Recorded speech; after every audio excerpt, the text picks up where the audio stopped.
Hallelujah. Praise you, Lord. Oh, Heavenly Father, in the mighty name of Jesus, we come before you now with humble hearts, asking that you search our hearts and forgive us for all our sins, iniquities, and transgressions.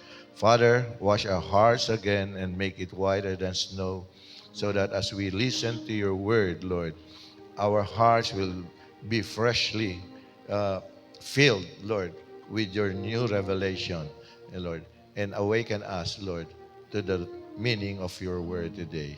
Father, I thank you for these souls here, and I thank you for using them, Lord, in winning people who need to know about you.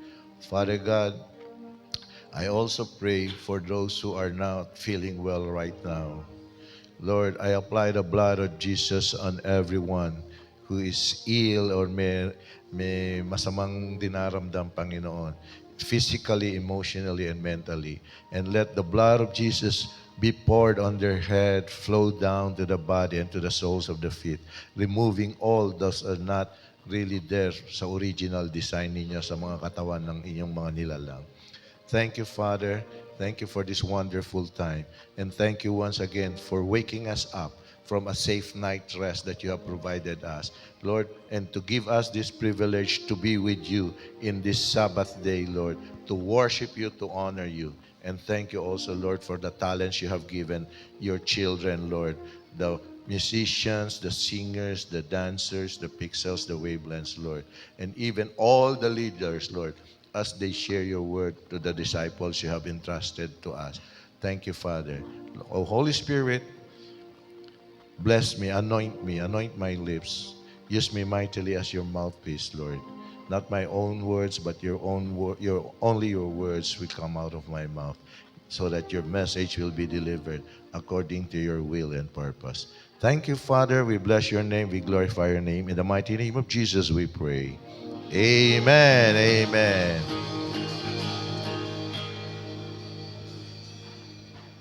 Okay. A happy, blessed Sunday to all. No? Welcome back. Welcome back since Sunday. Ay, sandali ah. Since Sunday, ngayon lang ulit tayo nagkita-kita. No? And how was your week? No? Parang kahapon lang Sunday, ngayon Sunday na naman, ano? Tapos bukas Sunday uli. Every day will be a Sunday. No? Para we can always listen to the Word of God. Pero, miski naman hindi Sunday, may maraming opportunities tayo to listen to the Word of God by reading the Bible. Okay? So, grabe, napakabilis ng panahon, no? Parang kailan lang, konti-konti lang ang nag-a-attend dito. Ngayon, halos mapuno na. And at this point, I congratulate those who talagang may audacity, may angas na mag-win ng souls para kay Jesus. So, may I know who are the first-timers dito sa church na ito? First time ever na nakapasok kayo sa church. Yan, kaway-kaway. Praise God. Welcome. Sige, dito. Dito. Wow, okay. Praise God. Welcome. Dito sa side na ito. Okay. Dito. Okay. Look. Alam nyo, hindi nakita sa musician namin, meron din tayong first-timer. First time na nag-quote, no? Sinasabihan niya yung mga kasamahan niya, mag-level up na tayo, no? And this will be the standard code of dress code natin. Hindi, joke lang. Pero kung gusto niyo, mas maganda. Okay? So, today is May 17. Next week, last week na ng May. Napakabilis ng panahon, ano?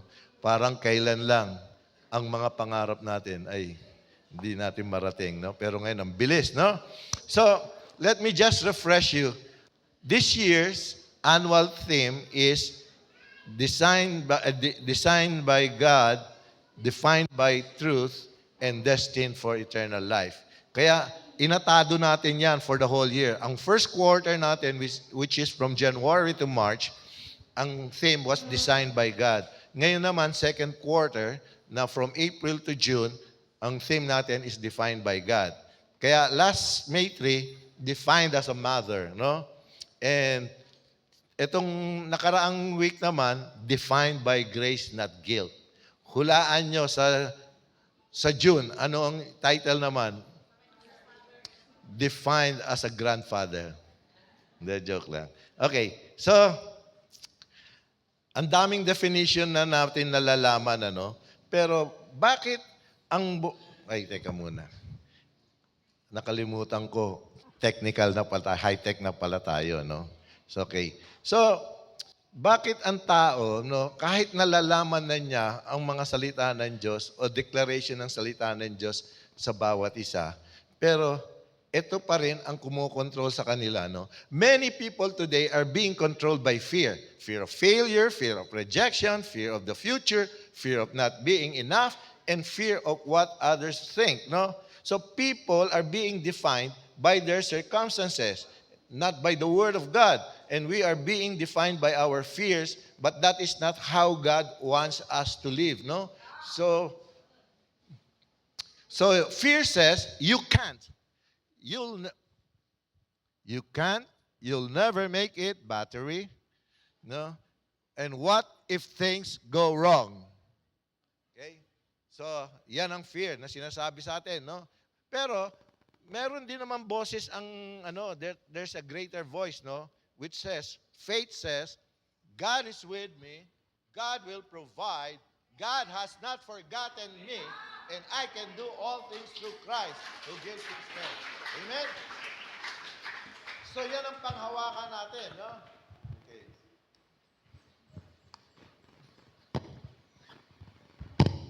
Thank you, CJ. O, ba't tumunog na yan? Okay. So, thank you, CJ again.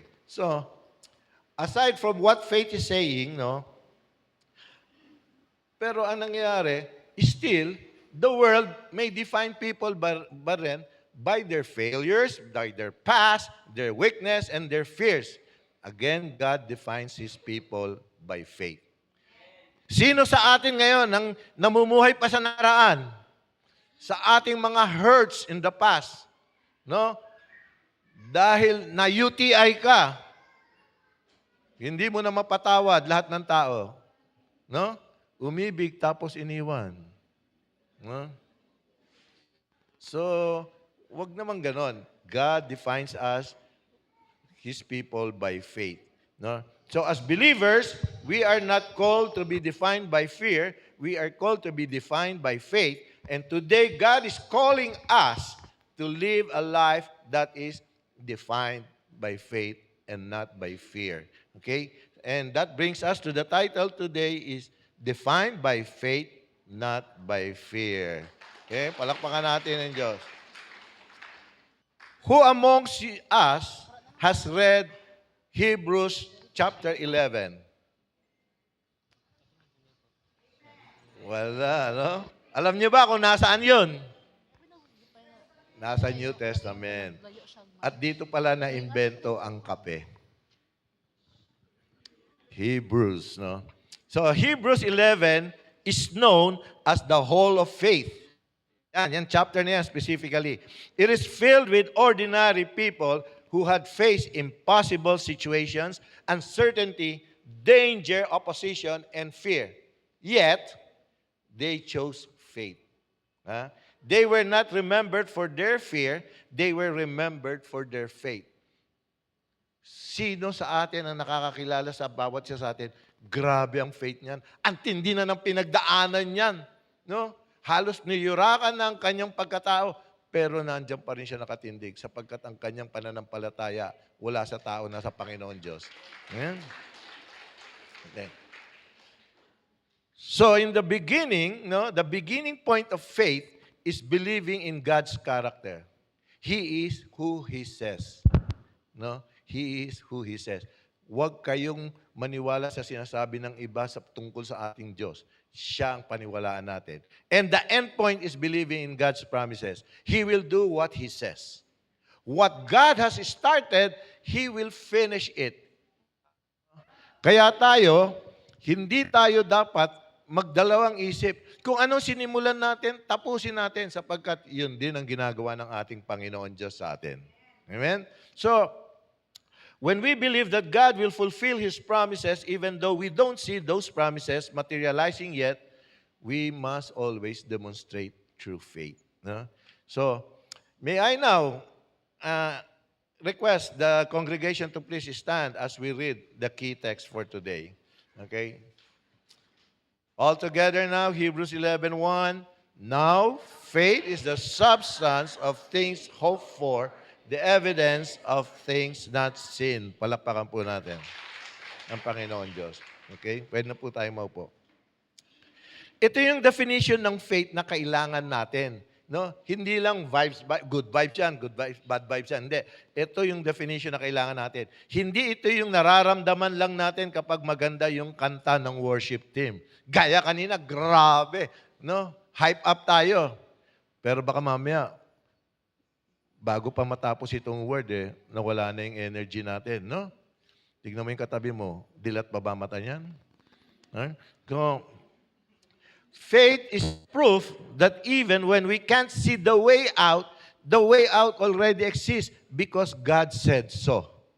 Okay? Faith is the substance, no? Meaning the foundation or the element. No? Just as our physical eyesight is the sense that gives us evidence of the material world, faith is the sense that gives us evidence of the invisible spiritual world. Nakita niyo na ba yung spiritual world niyo? Hala, isa lang sumagot. Basahin niyo sa Bible. You will be allowed to enter the spiritual world of God. And then you will know your spiritual future. Okay? Of things, sabi niyan, of things hoped for. No? Of things not seen. So if you have the substance before you, or if you can see it, there is no use for faith. Kung nakikita mo, hindi na faith ang tawag dun. Faith is needed for what we cannot see and can't touch. Di ba? Yung mga single, you pray for that nameless, faceless person. So hindi mo pa matouch yan, di ba? Pero later on, ibibigay ni Lord. Have faith, no? Have faith. It is also the substance, the evidence, no? Meaning the conviction. So faith is not a bare belief or intellectual understanding. It is a willingness to trust in, to rely on, and to cling to. Amen? Ha? So, yakapin lang natin. Doon tayo kumapit. No? Huwag tayo parati sa tao nakakapit. Kasi may hangganan ng tao ang Panginoon Diyos. Wala. Okay? And only faith can prove that the Bible is the Word of God. Sino rito na hindi pa naniniwala that the Bible is the Word of God? Actually, marami pa rin Christians. No? So sad to learn na sinasabi nila, even pastors, no? The Word of God, hindi raw yung Bible because the Word is Jesus. Pero the Word is Jesus and Jesus came from the Lord, from God, di ba? So it's the Word of God. So, aminin natin, no? We're so good at thinking about what if hindi na mabayaran ako sa mga pinautang ko? What if iwan niya ako? Mawala lang ako ng ilang segundo. Pagtingin ko, wala na siya, bye-bye na. No? What if mag-fail yung business ko? Pero if we don't look at who God is, habang buhay tayong nakakulong sa mga doubts natin, we still stay in the shadow forever. No? What if magkaroon ka ng matinding problema, inatake ka ng vertigo, nag-emotional hurt ka, hindi ka na makakilos. Sunday service, LG. Prayer meeting, LGS, hindi ka na pupunta. What if? What if? What if kung niyaya ka, no? May pupuntahan ka importanteng activity, no? Spiritual activity. Konti lang ang pera ko, hindi na lang ako pupunta. What if sa Sunday?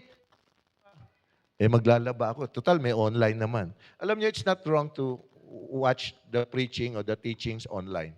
Pero, it's better to be present, no, during the Sunday service, the preachings, whatever teachings, because ibang anointing ang matatanggap natin.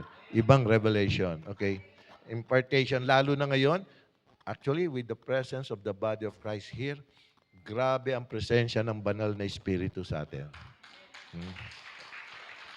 Praise God. What if we will stay in the shadows forever? Kaya sabi, if our what if is bigger than our God is, we will stay trapped. Hindi ka na makakilos. Doon ka na lang. Preso ka.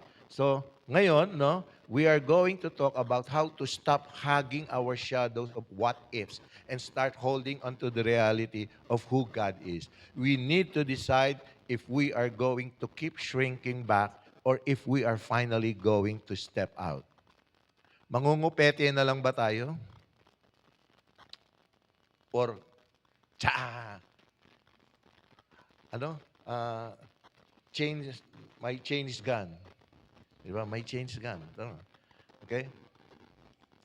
So, faith sees what fear cannot see. Fear only sees obstacles, and faith sees possibilities. Okay? And faith does, fear says, there is no way. Faith says, God will make a way. Okay? And faith does not require full understanding. Faith requires trust in a faithful God.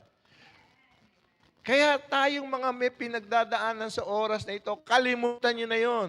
Parati kong sinasabi, always take note of the simple phrase which most of the Christians overlook. And all things shall come to pass. Ang sarap pag gustong-gusto ko yan. May pinagdadaanan ako, ang faith ko na kay Lord, all things shall come to pass. Diba? At least kahit anong buhay ka pa, nakakilos ka, pwede ka mag-move on. Tama? Kaya habang may buhay, may pagsubok. Yung pagsubok na yan, lahat tayo pagdadaanan natin yan. Di ba? Kaya walang katakataka. Kung anong pagdadaanan ng isang kapatiran natin, pagdadaanan din natin yan sa ibang panahon, sa ibang antas. Di ba?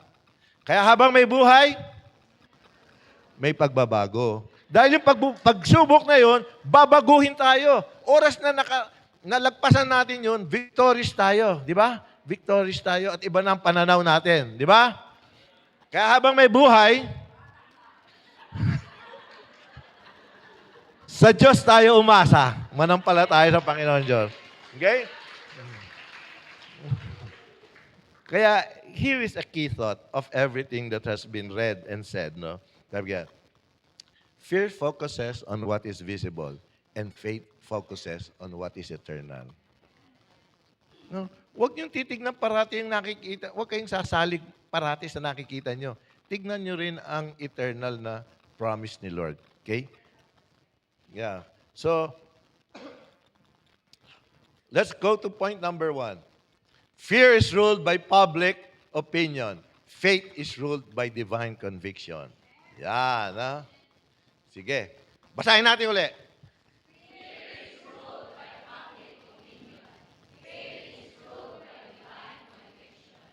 Okay. Ang totoo, ang realidad, no, we live in a culture that values what others think.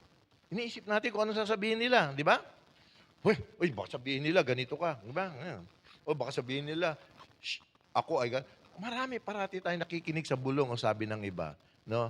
Which yun ang nakaka-apekto sa ating pamumuhay. Minsan, dala-dala natin yan hanggang sa pagtanda. Anong masasabi nila? Anong masasabi nila? No? So we try to impress everybody. No? But si Noah, in the Bible, Noah, who found grace in the eyes of the Lord, is the ultimate example of someone who did not care about a like or a follow. A like or a follow. Sino sa atin dito ang madalas mag-post sa FB, sa social media? Ay, walang nag-like. Ay, walang no, parati natin, doon tayo umaasa. Wala namang masama doon mag-post ka. Pero huwag kang aasa na maging popular ka ron. Because we are not to be popular in a worldly manner. No? We must be popular to the Lord. Okay? Now, Noah himself experienced, he experienced rejection because he was different from his neighbors. Bakit siya ni-reject? Kasi that time, God commanded him to build a huge boat in the middle of the dry land. From that time na sinabi ng Diyos kay Noah yan, up to the time na pinadala yung dilubyo o yung baha, it took 120 years. Binigyan ng Panginoon Diyos, kaya nga sinabi, man's lifespan will be 120 years. binigyan ng pagkakataon ng mga tao magbago. Kasi nag-warning na. Kung hindi kayo magbabago, darating ang baha, ma, ano yun, wipe out kayo, no? Pero hindi sila nakinig. Pinagtawanan pa si Noah. Wala namang dagat dito, walang tubig. At sa tuktok ng bundok, no? You know the stories, right? No? So, as we obey God, let us not be surprised if others regard us different. Remember, counterculture tayo. No? Hindi tayo aayon sa kanila. Ibang agos ang sinusundan natin. No? So, our evidence makes their disobedience stand out. No? Remember, if God asks us to do something, He will give us the necessary strength to carry out that task. I can do all things to Christ who gives me strength. Okay? So, huwag tayong mag-alala. Alam niyo bang counterculture tayo, yung agos din, countercurrent tayo. Alam niyo yung isdang salmon? No? Ang salmon, pagka countercurrent sila, tumatalon-talon yun sa waterfalls nga, paangat eh. Kumukontra sila sa current. Pero tayo, bilang mga anak ng Diyos, dapat huwag tayo sumabay sa takbo ng mundo. Okay? So let's see what Hebrews 11:7 says, no? Noah being divinely warned of things not yet seen. See, si Noah, matindi ang faith niya, no? Noah was warned of something that had never happened before. His faith was shown in not merely agreeing that the flood would come. Hindi siya, Lord, imposible hindi siya nakapag-argue, hindi siya nakapag-diskusyon, no? But what he did, he did what God told him to do regarding the flood. He was moved with godly fear. Okay? Tinutulak ka na ng Holy Spirit. Ayoko. Nahiya ako. Sa LG, ikaw mag-opening prayer, wag na lang siya. Oh, bless na natin ang food. Pray muna. Ayun siya. Tapos pag magse-serve na, nauna ka na sa nag-pray. Nakakatawa, no? Pero that is because we don't move with godly fear. We move with our human fear. Okay? Prepared an ark. So real faith will always do something. Alam niyo kung ilan silang taong na gumawa ng ark? 8 lang. Actually, 4 lang silang lalaki. Si Noah at yung kanyang 3 anak. No? So, sila ang gumawa. Pinrovide ni Lord ang wisdom, pero ginawa nila. Pati mga materials. No? So, by doing so, He condemned the world. No? How did Noah condemn the world? Hindi siya nag-preach. Hindi siya disciple, actually, in a form of discipleship yun, no? Hindi siya nag-preach, hindi siya nag-condemn, hindi niya sinermonan. And what he did was, he conducted a godly manner, without any preaching at all, so people can feel condemned, no? Ang ginawa, nakita ng mga tao, wala siyang pakialam. Tatapusin ko to, binigay ng Diyos to, no? So, tayo, encounter is scheduled in October. The last encounter for the year. No? Na-request tayo. Miski isa lang ang mapadala mo sa encounter this October. Listen, isa lang ang mapadala mo sa encounter this October. Pero hindi sinasabing from this point in time up to October, isa lang ang i-win mo. So you can win many. Kahit na isa lang ang pumunta sa encounter. Winning is the first step. Bringing consolidation is the second step to bring that person to an encounter with God. Kahirap naman. Kahirap. Human faith. Human limitations. Okay? So, yan sinasabi ko. Faith moves. Fear hesitates. Ganito.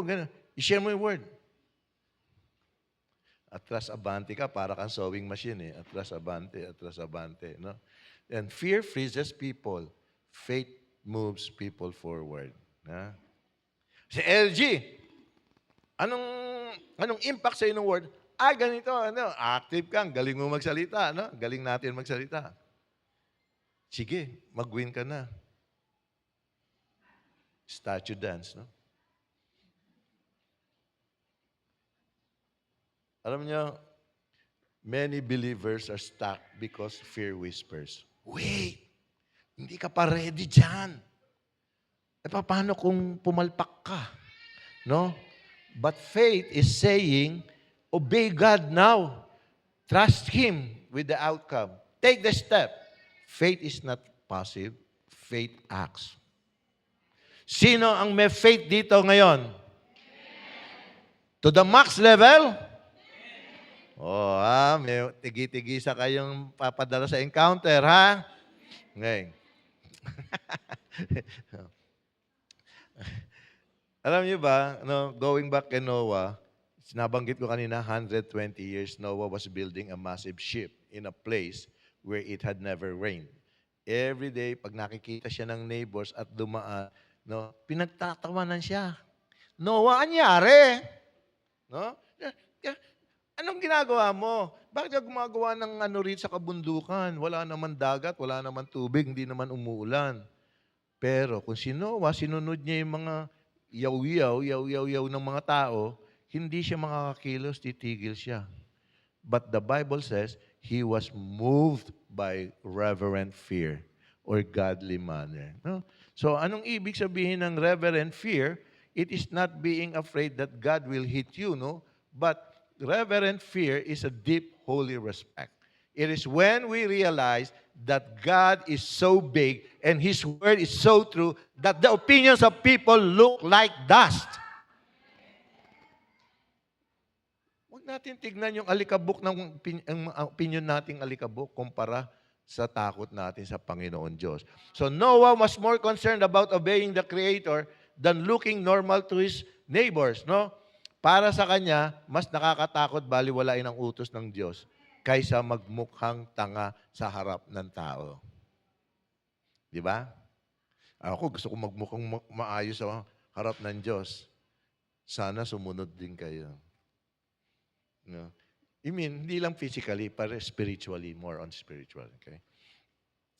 So we can only have one master. And master fear, and that is the fear of the Lord. And if we fear God, we don't have to fear man. Amen? Ang tanong do we spend our life trying to please everybody?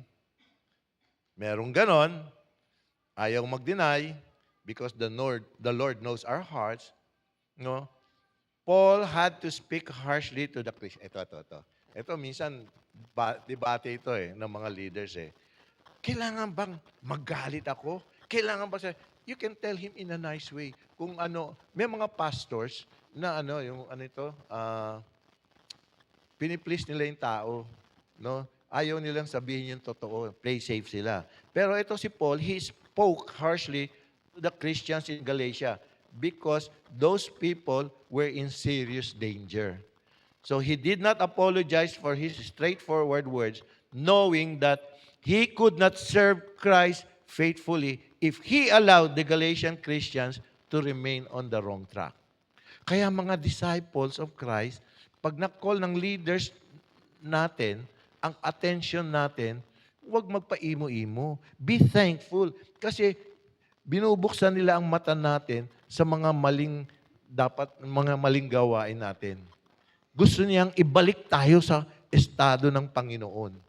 No? Ganyan si Paul. So the truth really hurts. No doubt about it. No? So, whose approval are we really seeking? Is it others or God's? So let us pray for the courage to seek God's approval above anyone else. Okay? So ngayon, again, mga disciples, pag na-disciple kayo, na-rebuke kayo, just say, thank you, Lord. Thank you. No? So ganun lang. Open. No? No one is perfect. No? Galatians 1:10 says, do I now persuade men or God, or do I seek to please men? No? Yan. Paul's idea was not, I want to persuade God. Hindi naman yun ang idea niya. No? The idea is that God was his audience. And when Paul spoke, he spoke first to God and not to man. Ang ginagawa ng tao, kapwa-tao mo na lalapitan bago ang Diyos. Tapos ang dami na nilapitan, sad to say, yung taong concerned, hindi pa niya nasabihan. No? Do I speak to please men? Obligasyon ni Paul was to please God and not please men. He refused to shape his message just to please his audience. He was more concerned about pleasing God. No? So if we spend our life trying to keep everyone happy, we will end up as the most miserable person in the room. He refused, he refused to shape his message just to please his audience. Ito kadalasan ang nagiging observation sa preaching of the Word of God. Grabe ang preaching. Grabe. Napaka-hard. No? Paano yung mga first-timers? Kailangan first-timers friendly tayo. Pero yun ang salita ng Panginoon Diyos. Hindi ako nagpapasaring sa inyo, hindi ako nagpaparinig sa inyo. Tinitira ko kayo sa salita ng Diyos. No, para lahat tayo magising. Kasama din po ako ron. Tinitira na rin ako. 1 linggo ako tinira nito bago ko kayo tirahin ngayon. No. It is to awaken us into reality, into the spiritual reality. No? I-check natin ang faithfulness sa kay Lord, sa live group natin, sa Sunday service, sa prayer meeting, no? Sa prayer time, sa devotions natin. Yun naman ang sinasabi ng Panginoon. Hindi personal po yun, Huwag kayong magalit sa akin. At higit sa lahat, huwag tayong magagalit sa Panginoon Diyos. Kasi pag siyang nagalit sa atin, aayaw tayo doon. Okay. Ngayon, kung parati tayong nakikinig sa iba, no? Sabi nga rito, if we live for their amen, we will die by their aray. Ipiplease mo sila, mali naman. No? So, if we only serve when people clap, we will stop the moment they criticize. But if we have divine conviction, we can keep hammering even when it is dry. Gaya ng ginawa. Tuyo naman, lupa. Sige lang siya, pukpuk ng pukpuk sa arko niya. So, nagawa niya. So, when the time really came, no, ready siya. Nasalba siya. Nasa arko sila. So, tayo, let's not act, no, for popularity, familiarity. Wala tayo sa popularity contest, no? Wala tayo. So, divine conviction is that internal I must, no? I must. It's not a suggestion from a friend, it's that deep, quiet assurance from the Holy Spirit na kahit walang sumama sa atin, we have to go. Ako lang mag-isa? Hindi. Kailangan pumunta ako yun. Yan sabi ng Holy Spirit. Hindi ako sasamahan ng leader ko. Hindi, pupunta pa rin ako. Yan ang conviction natin. Okay? And when we have conviction, we don't need a cheerleader. Ang audience natin, si Lord lang. Yan cheerleader na yan, wala yan. No. Although, siyempre, masarap makapakinig ng applause.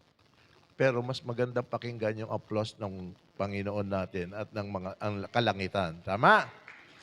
Huwag tayong umasa ng cheerleader because we have a commander. Our chief executive, no? Our chief commander is the Lord, no? So, okay. Think about this today, this Sunday morning. Gusto mo alam mo na magsisimba ka.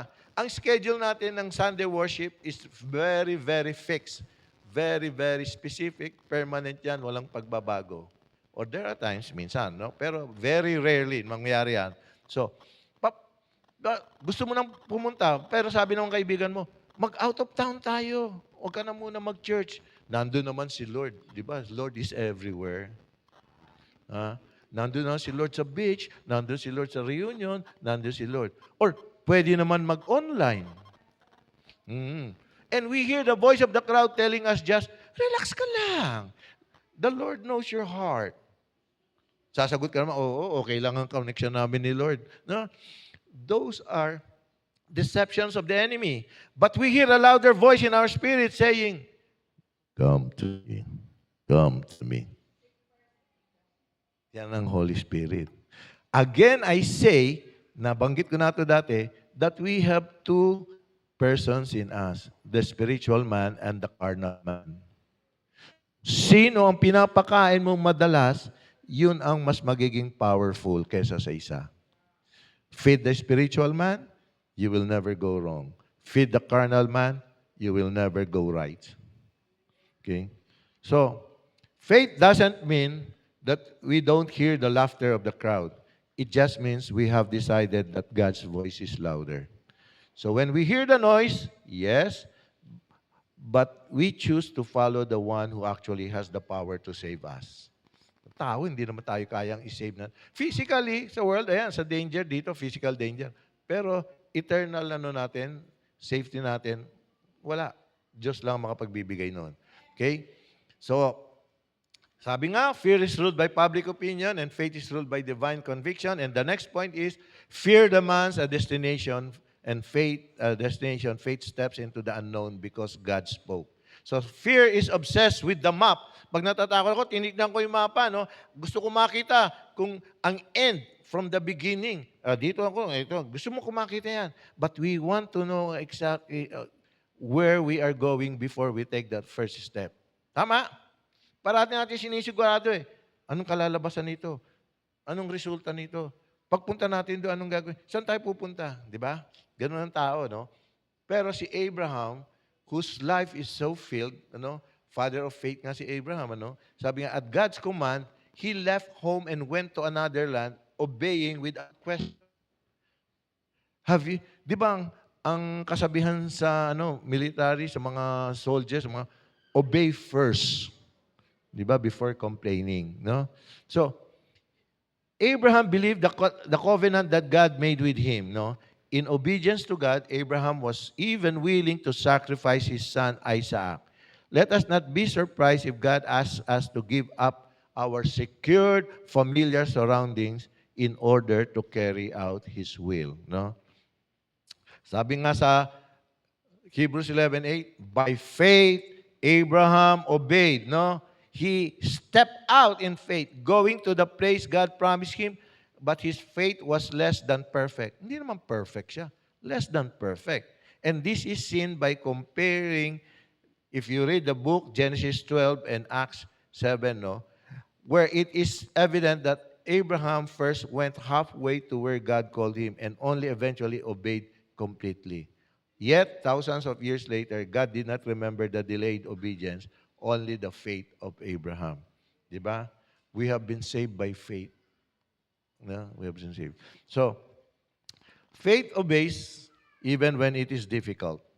And real faith produces obedience. See, Abraham obeyed without details. Moses obeyed despite the danger in his life. And Joshua obeyed even when the strategy seemed foolish. You know the story, right? Si Joshua, yung aatakihin nila, yung mga land of the giants, di ba? So, hindi niya ininda kung ano yung mga consequences. Sinabi ni Lord, atakihin natin yan. Remember, God is a God of victory. And we should always banner His name. We fight because God is victorious. We fight with victory. Okay? Fear demands explanations. And faith trusts God's direction. Bakit ako pupunta dyan? Anong gagawin ko? Sabi mo sa akin, paliwanag mo. Kulit, no? Pero yung mga sinabi ni Lord, punta ka ron, sunod kami. Di ba? Sunod tayo. Okay?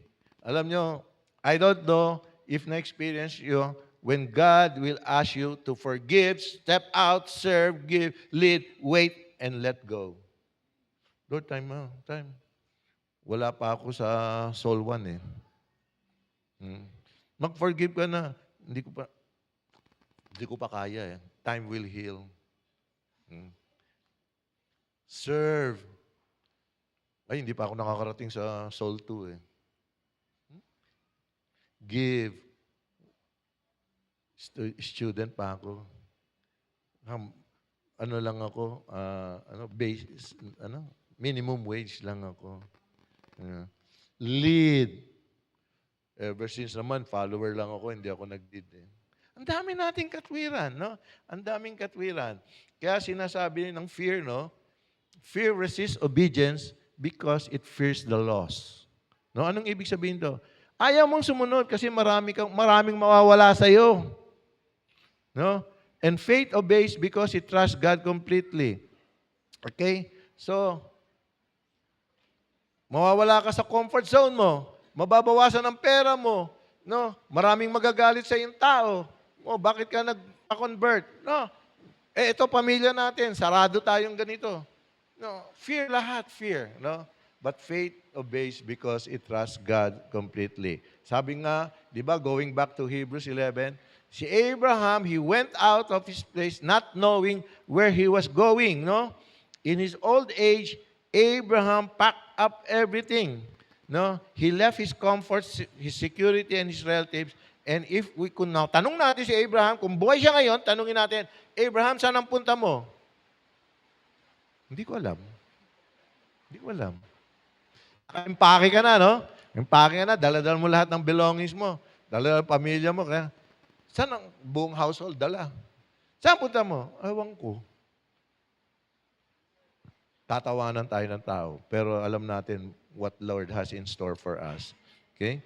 So, most of us would call that irresponsible or even crazy, yung act ni Abraham. Pero for Abraham, the destination wasn't the priority. It was the caller, who is God. Sabi nga, faith is not about knowing where we are going. It is about knowing who we are going with. Okay? And who are we going with? Okay. So when we know the caller is faithful, we don't need to see the finish line. Alam natin, hindi niya tayo papahamak. No?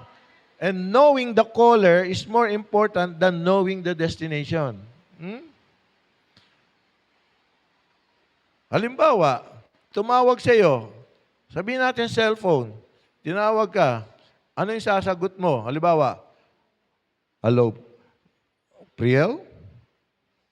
Ano sasagot mo? Who's you? Who you? Di ba? So, pag nagbasa ka ng Bible, sa'yo na pala sinasabi, Lord, sa akin ba ito? Baka sa kapatid ko, baka sa pinsan ko. So, alam niyo yung ginawa ni Abraham, makarelate ako doon. He left his hometown, his family. Ako, in December 18, 2014, senior na rin ako, 60 na ako. No? I left my job, my home, my family, my relatives, and everything around me, yung comfort, and came to Jensan and later here in Pulumulok. Knowing I have no relatives here, I have no friends here except my wife and yung family niya, no? And no guaranteed income. That's true, no? But what I have is a clear conviction that God said, move, move. I will bring you to your land of inheritance. And now I declare that Pulumulok is my portion, my inheritance, together with my family, no? And together with you all. So to the world, it is not knowing where I am going, but to God, I am exactly where I need to be, in the middle of His will. So faith is not waiting for a sign, it is responding to a command. No? So we often use waiting for a sign as a religious excuse for our fear. Kaya muna, wala pang sign si Lord eh. Ang sign na hinihingi ko, pag pumuti yung uwak eh. Di ba? Okay. We wait for a falling star or random text message to confirm. Falling star, tingin ka ng tingin, no? Walang dumarating. Tapos, nakatulog ka, pagising mo, ganyan ka pa rin. Nangalay na. God already clearly commanded in His Word, no? We stop waiting for the sign and start listening for the come. So if God already said, go, we don't need a sign. We just need to move. Amen? Now, God gives us enough light for the next step, not the whole staircase. No? So, yan nga sinasabi, hindi ka pagagawaan ng Panginoon Diyos na hindi tayo equip. So, kaya nga, ang sabi dito sa Psalms, your word is a lamp to my feet and a light to my path. Di ba, ang lamp, paghawak mo, ang makikita mo lang limitado ang lighted area. No? And you don't know what's beyond that lighted area. Pero because we trust our God, sige lang tayo. So, as we walk the road of life, the Word of God makes our steps clear. And we would not know where to step without the guidance of God's Word. It is possible to walk the path of life without knowing where our steps will fall. Tama? But we don't know if our feet will step on the good ground or dangerous ground. And we are not also self-aware. hindi natin alam yun eh. Hindi tayo aware. God's Word can be a lamp to our feet.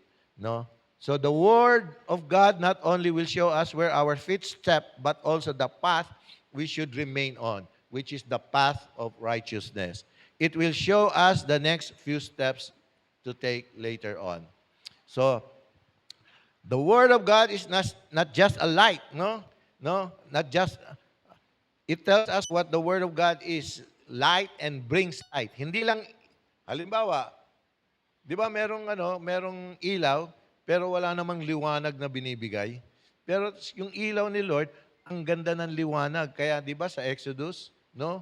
Yung light of fire, fire by night, no? Ang liwa-liwanag, nasa desert sila, wala silang problema. So, it doesn't make things darker or harder to understand. Kaya the Bible is a light book. It is not a dark book. So keep on reading the Word of God. Simply said, the Bible should help us walk the way God wants us to walk. Pero Pastor, how do we walk? How do Christians walk? Ito po, worthy, uprightly, in the light, and humbly. None of these are possible without the Word of God lighting our way. We cannot do it on our own. So we need the Bible to teach us right from wrong. We need to be faithful in doing our daily devotions. And the Word of God is higher even than our conscience, and it teaches our conscience. So do our daily devotions faithfully. Have a covenant with the Lord. Pray every day. No? And be faithful also to all our holy disciplines. So, okay. And for the third point, no, fear calculates the cost of following God, no? And faith calculates the cost of not following God. Okay? Paano yun? Pareho nagkakalculate. Pero yung following God pa rin, di ba? Okay. Si Moses, no, it took faith. Teka muna. Sobra. Whenever we feel the Holy Spirit is nudging us to move, our first instinct is to play the accountant. No? Sino mga CPA dito? Walang CPA? Sino pa? Okay. So, ang ginagawa nyo, di ba, nagka-calculate? Binibilang natin lahat ng mawawala sa atin. We calculate the hour. Puyat ako. Atin ako ng LG, gigising ako bukas. Puyat. We count the hours of lost sleep, no? The money we'll have to give or the friends who might look at us differently. Fear is very good at counting. But faith uses a different kind of math. Alam niyo, parati yan sabi, let's count our blessings. Always count our blessings lang. Si Moses, it took faith for Moses to give up his place in the palace. Di ba? Although, ampun siya, pero na-experience siya yung magandang buhay. No? Yung royal life, no? So, pero, napakadali nang ma-deceive by the temporary benefits na meron siya. Yung mga wealth niya, popularity, status, and achievement. Of course, kasama yung power doon. And to be blind to the long-range benefit of God's kingdom. No? Pero ano nangyari? No? Nakita niya. Ang faith niya helped him, no, to look beyond. No? Kaya sabi, faith helps us look beyond the world's value system to see the eternal values of God's kingdom. Yun ang nakita ni Moses. Kaya Moses chose suffering with God's people rather than temporary comfort. Yan ang sinabi rito, no? See, no? He refused to be called the son of Pharaoh's daughter, no? Moses showed faith when he let God chart his destiny instead of allowing Pharaoh or raw ambition to do it. Choosing rather to suffer affliction, no, this choice had consequences. Yes, Moses knew that to go God's way meant to suffer affliction rather than to enjoy the passing pleasures of sin. Sin does not have its pleasures, but Moses, sin does have its pleasures, but Moses properly saw them as passing, even if they should last our entire life. No? And the reproach of Christ, Moses probably didn't know it at that time, but the persecution he suffered for his choice of serving God and his people put him in the company of Jesus, who suffered to set free. Remember, if we suffer persecution, it's because Jesus suffered it first. Sinabi naman ni Jesus, because you are my sons and daughters, kung anong pinagdaanan ko, pagdadaanan nyo rin sa kamay ng mga tao. Humiliation, persecution, embarrassment, lahat ng pahirap. Kaya huwag tayong matakot. So faith forsook Egypt, no, not fearing the wrath of. By faith, Moses forsook Egypt. Moses' natural eyes could see the danger from Pharaoh, and he understood the danger in remaining anywhere near Egypt. Yet, ang eyes niya nakafocus to Him who is invisible. Sino yan? Si God. No? And Moses understood that God was a greater fact in his situation than an angry Pharaoh. Pakialam sa sa Pharaoh na yan, mas powerful ang God ko. Okay? So, fear fear quits when pressure comes. Okay? Fear quits when pressure comes. And faith is not escaping difficulty, is remaining faithful through difficulty and keeps standing. Okay? Now, the heroes of Hebrews 11 face persecution, rejection, battles, delays, suffering. Yet, they endured because they believed God was greater than circumstances. Kaya natin yan. Lahat ng hirap di sa mundo, pagdaanan natin, kaya natin yan. For the glory of God. Yeah, sustaining grace, that's right. Church, I want you to hear this, no? You may feel pressure right now, but do not let fear define your future. Okay? Our trials are temporary, but God's promises are eternal. Ma. So, kaya sinabi ko, all things shall come to pass. Aminin natin, no? Lahat tayo nagiging accountants when it comes to our comfort. We say, Lord, if I serve, wala na akong time for myself. Or if I give, baka kulang ang budget ko for the month. We are so focused on what we are giving up. What are we willing to give up for Jesus? Ask yourselves, what are we willing to give up for Jesus? Okay? May cost talaga ang pagsunod kay Jesus, pero mas mahal ang hindi pagsunod sa Kanya. Okay?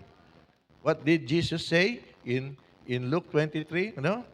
Sabi niya, if anyone desires to come after me, let him deny himself. Okay.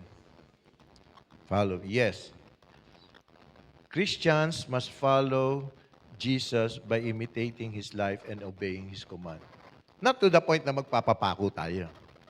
Pero ang sabi ni Paul, I am crucified with Christ.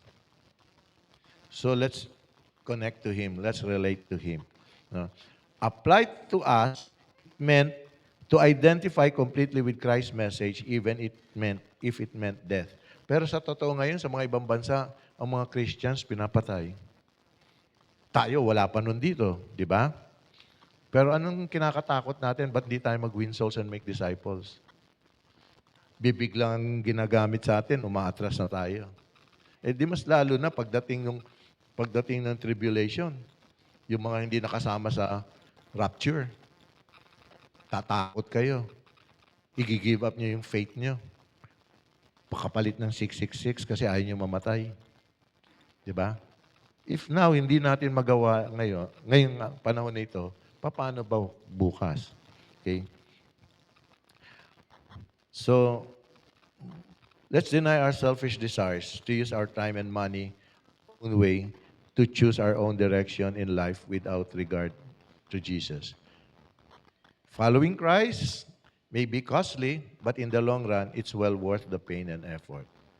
Now, in Luke 24 to 25, sabi naman dito, whoever desires to give his life will lose it, but whoever loses his life for my sake will save it.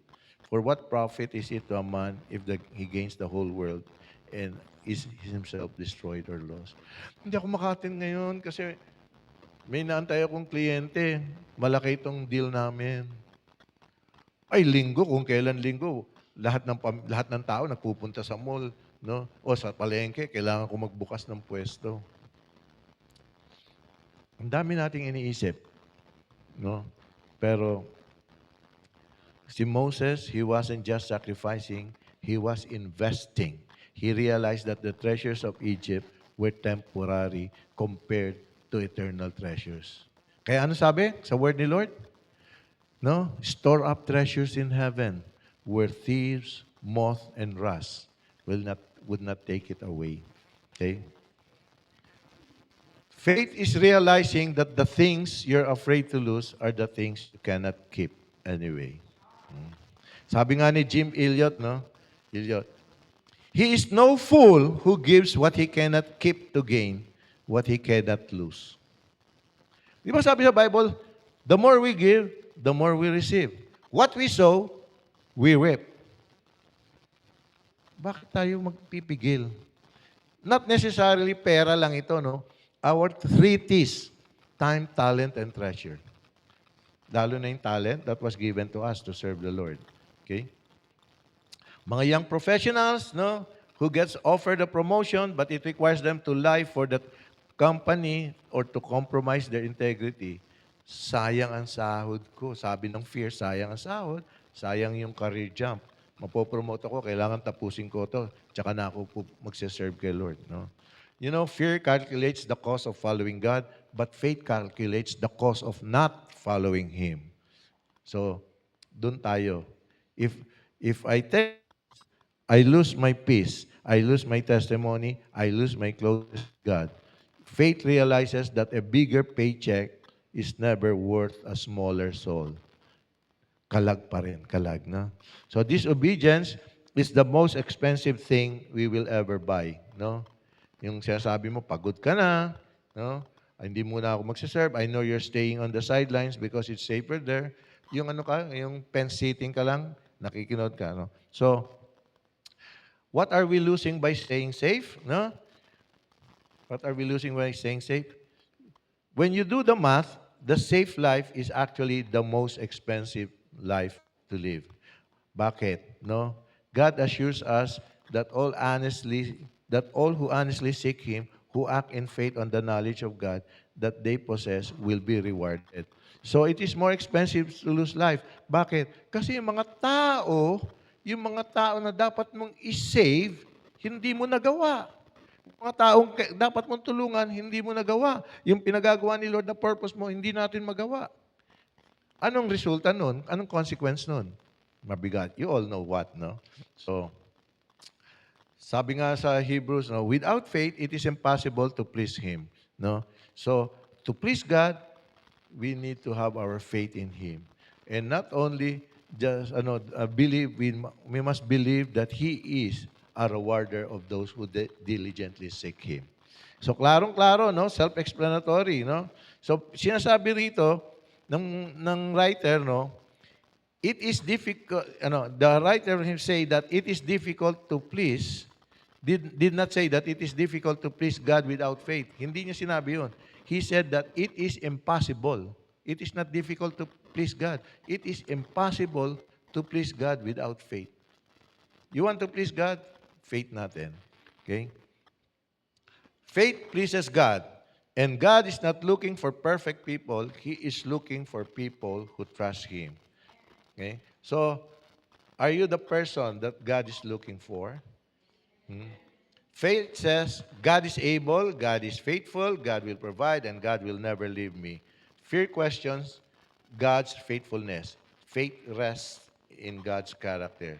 Jesus is the fulfillment of faith. Amen? So,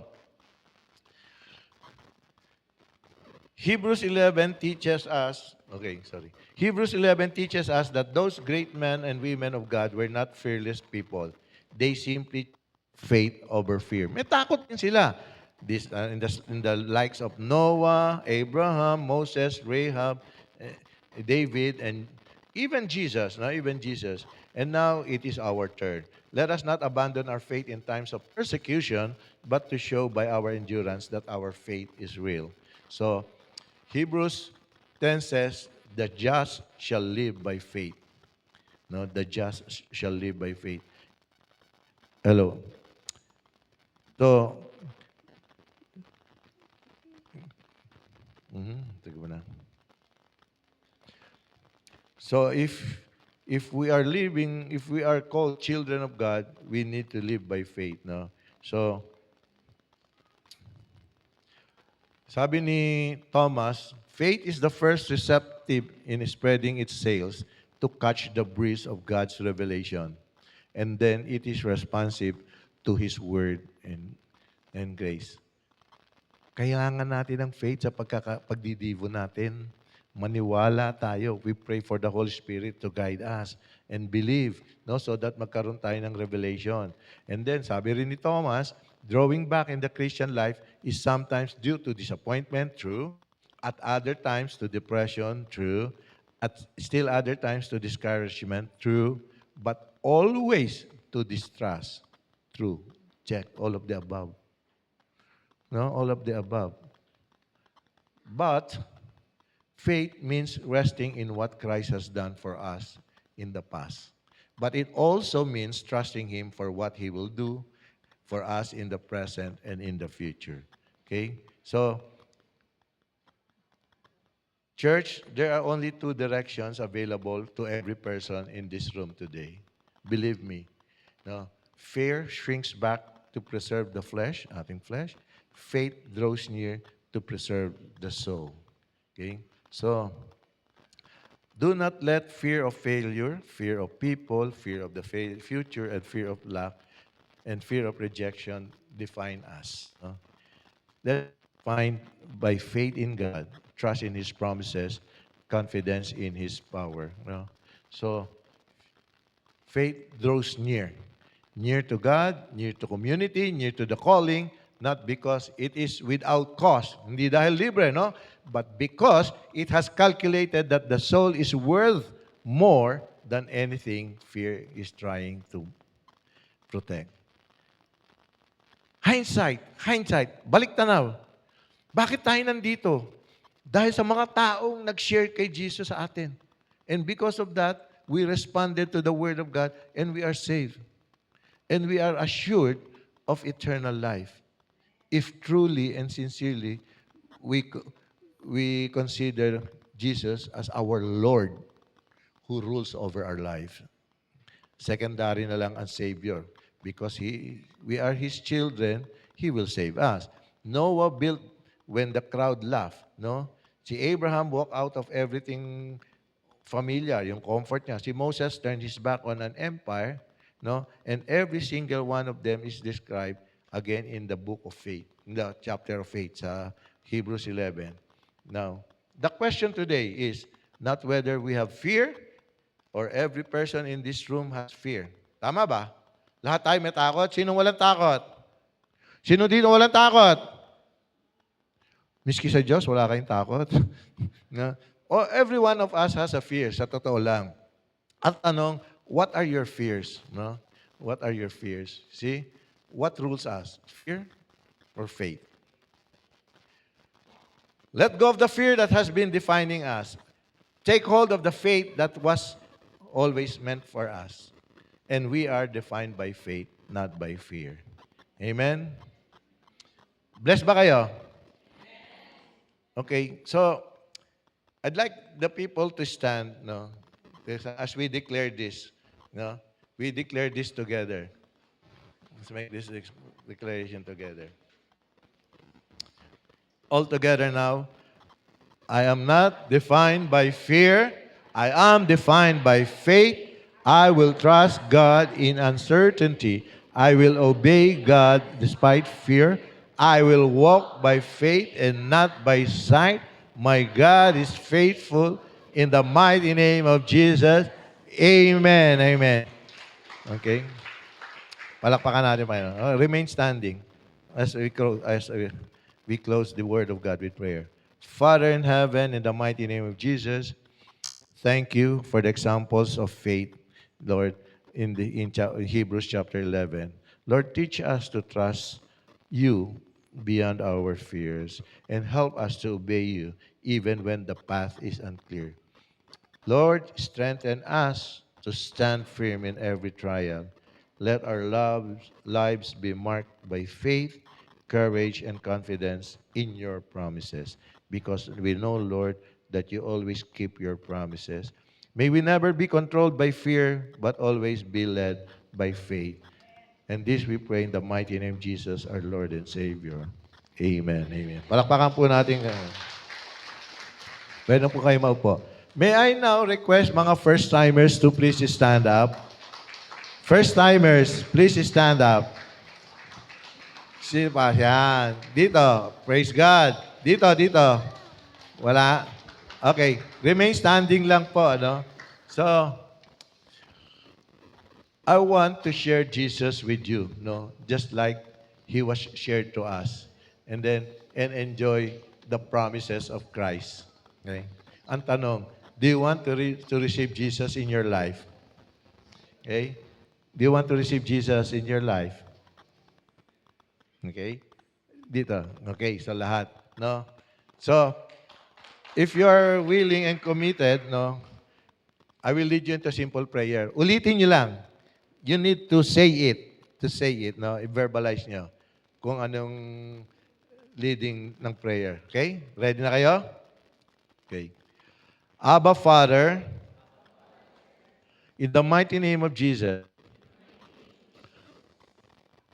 I come before you with a humble heart, acknowledging that I am a sinner.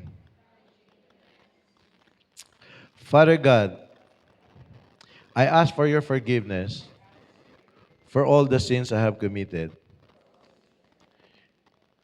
And I thank you, Father, for sending your Son, Jesus Christ, to die on the cross to save me from my sins. And because of that, I now declare and confess and believe in Jesus and make Him my Lord and my Savior. Jesus, now that you are my Lord, Lord over my life, guide me in all my ways. Lead me to the path of righteousness until your coming. Thank you, Father, for your forgiveness, for your love, and for your mercy. This I pray in the name of your Son, Jesus Christ, my Lord and my Savior. Amen. Amen. Palakpakan po natin, Panginoon. You may now sit down. Alam niyo ba, ang sabi ng Bible, those who prayed that prayer and sincerely repented from their sins, our names are now written in the book of life, and we are now all called children of God. John 1:12, for those who receive Him, meaning si Jesus, they were given the privilege to be called children of God. So, meron na tayong, may enjoy now what Jesus is enjoying, yung eternal life. But we will fully enjoy that when we live this earthly life. Okay? Just stay on the right path always. And then, I encourage you to join the spiritual family rito. No? So, I see you in the future. See you next Sunday. See you later or in the future to be with us. God bless you all.